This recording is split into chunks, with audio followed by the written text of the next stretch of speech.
No, I don't have my actual face in this one. It's because my little brother came home, so I gave him back his PlayStation camera.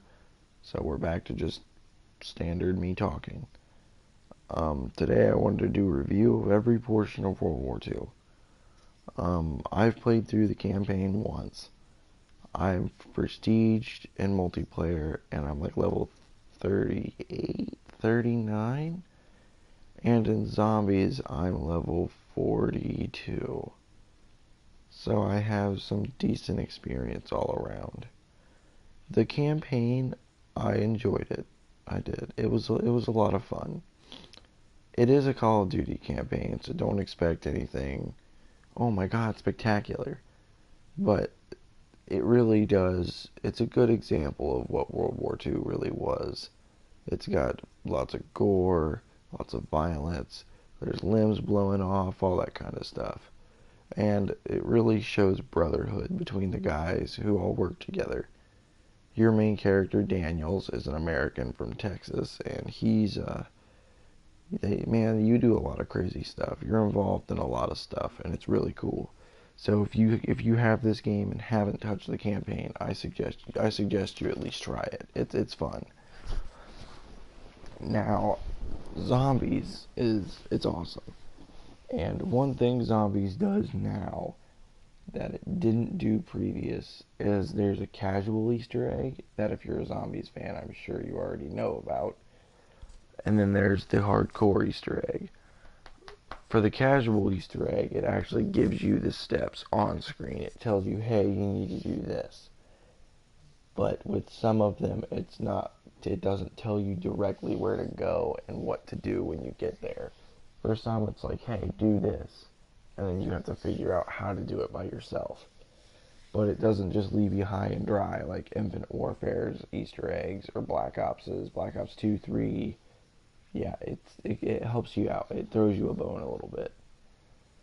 And then after you beat the casual Easter egg, you unlock the survival map Groston House, which is a very, very small map. Literally, you get a bottom floor and a top floor of a very small cottage, and that's it. But it's a fun map. I like it. I usually play Groston House now that I've finished the casual Easter egg for the Final Reich because I'm not very good at well, correction, I'm not super super good at zombies. So I doubt I'll ever do the hardcore Easter egg. I just doubt it. Um, and then my favorite element, the multiplayer.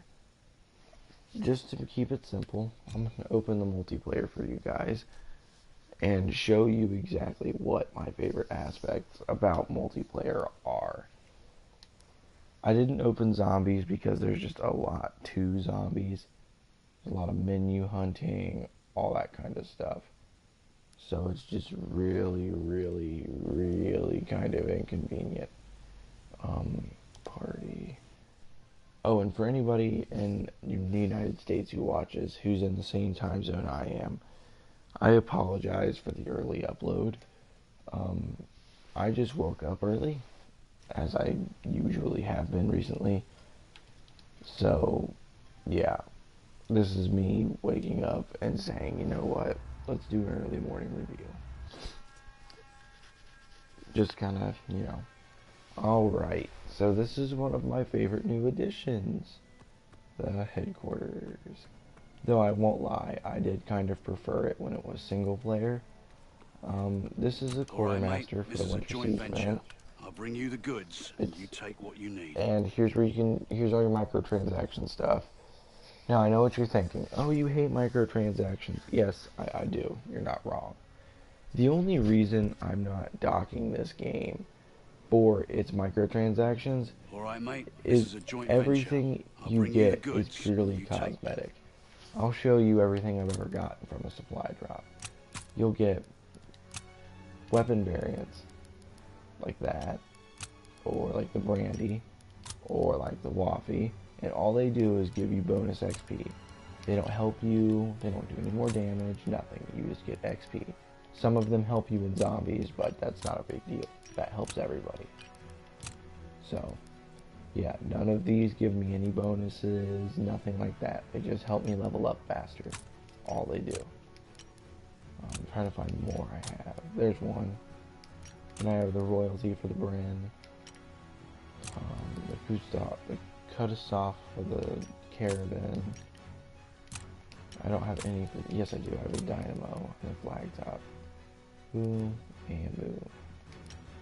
So yeah, boom. And then I have one, I have the pistol, and then I have one for the shovel.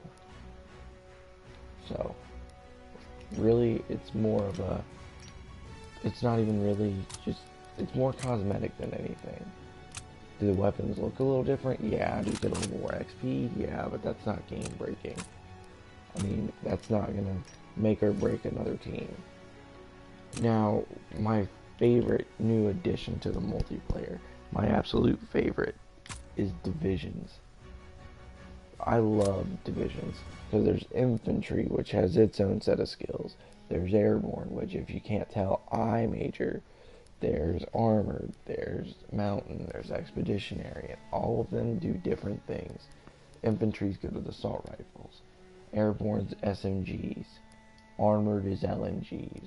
Mountain is sniper rifles. And then expeditionary is for shotguns. I use all four.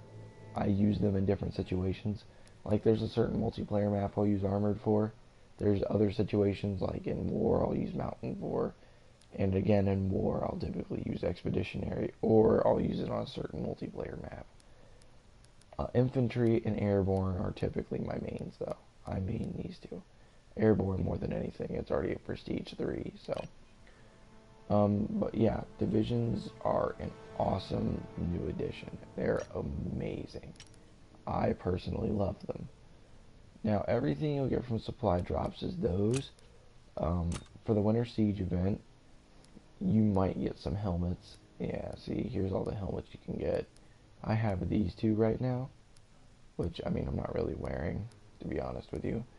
But the only reason I'm not wearing them is because I have my Prestige 1 helmet on. Boom. And then you'll unlock calling cards. The Operation Overlord ones are the ones you'll get from basic supply drops. Winter Siege are obviously the ones that are temporarily available through the Winter Siege event.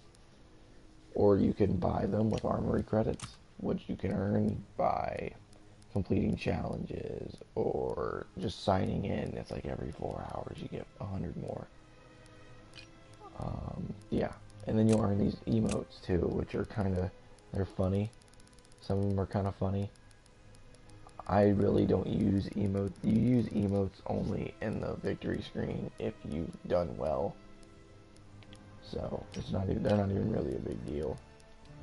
And then the calling cards, which for some reason mine's glitched and it always has a little green star there. It drives me nuts, but hey, what am I gonna do, right?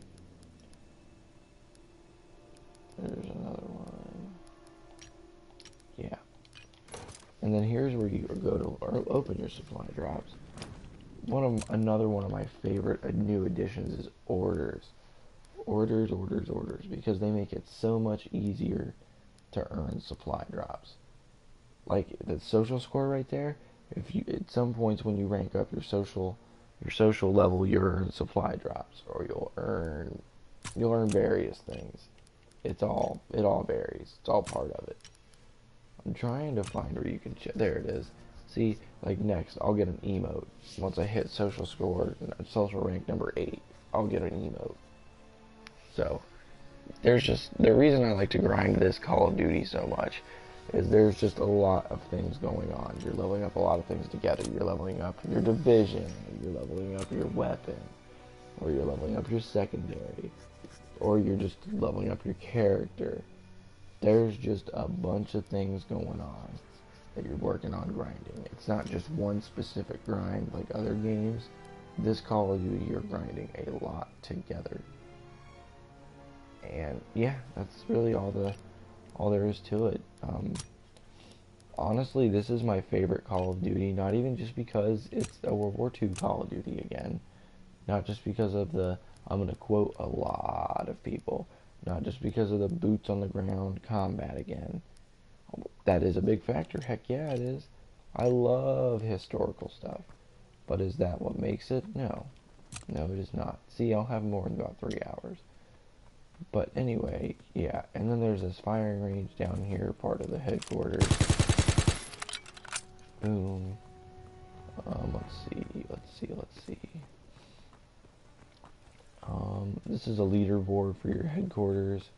This is where you go to prestige, but you can only come back here when you're level 55. Soon enough, it'll be time for another promotion. And then after you've prestiged, you can come back here whenever you want. But there's really nothing going on back here, to be honest. There's really a whole bunch of nothing you can do, except for talk to him when you can prestige. And then you can prestige your divisions through this guy, which my airborne's almost ready to prestige again. I just need like a couple thousand more XP for it, I think. Yeah, I need like 1,000 more. 1,000, I think it's like 1,000 or 10,000 and some change. I don't know. But, yeah, this review is relatively short because I didn't really dive into the campaign of the zombies. Because honestly, the zombies, I mean, I love the zombies, don't get me wrong. I binged the zombies a lot. And it's just, I mean, I'm just not feeling it today. I don't really ever play zombies all that much because I've gotten hooked to the multiplayer. And I'm trying to unlock this Winter Siege weapon, the Sten, which is an SMG. And to do it, you just complete this special order. Play 50 matches. So I have to play 8 more. And conveniently it works with this. So, yep, once I play 8 more here, then I'll be like 3 away there. So, yep. Alrighty, well guys, that concludes my review of Call of Duty World War II. Honestly, I'm gonna have to give it probably between a 7 and a 9 out of 10. The only reason I can't say an 8, 9, or a 7 is because I'm rating it in different places. Campaign, I would give about a 7.5 because does it tell a good story? Yes. Is there some historical accuracy in there? Also yes. But it's a Call of Duty campaign. I've never played a Call of Duty campaign that was a 10 out of 10. The best Call of Duty campaign I've played was probably either the original Black Ops or Black Ops 2. So, I would give the campaign itself as like a 7.5. I would give Zombies an 8. Because with the Easter egg, we can finally complete it without having to do this big Easter egg hunt. Unless you want to do the hardcore, which there's guides out by now. The game's been out for a month, for God's sake. But that's not important. Anyway, the biggest meat of this game, the thing that I love, is the multiplayer, which I would give a 9. The only reason I don't give it a perfect 10 is because it's not perfect. People still lag around, yes. The game modes could use some balancing, some of the weapons can use balancing. Is it game breaking? No. Is it kind of frustrating sometimes? Yes. And that's to be expected. I mean, it's an online game, for Christ's sake. Any online game is going to piss you off. If you come into an online game expecting to not get frustrated, well, then you're very naive. But another reason I give it a 9 is there's only 9 maps. There's 9 multiplayer maps and 3 war maps. War, by the way, is an amazing new mode.